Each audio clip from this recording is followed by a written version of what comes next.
Assalamualaikum, teman Afizah. Kali ini kita akan menggambar dengan mudah dan cepat. Ayo siapkan kertas dan spidolnya. Tonton video ini. Saya jamin pasti kamu bisa.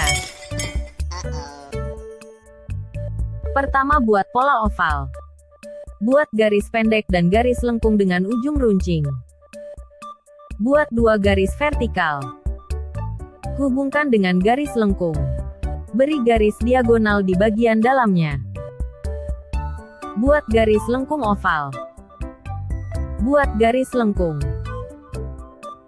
Buat garis lengkung oval lebih besar.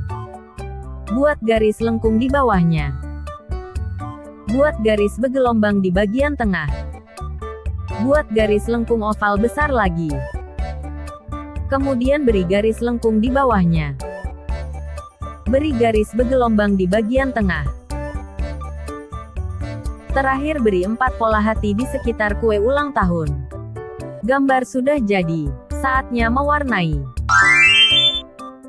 Merah, coklat, kuning, hijau, biru. Ini hasil menggambar dan mewarnaiku. Bagaimana hasil gambarmu?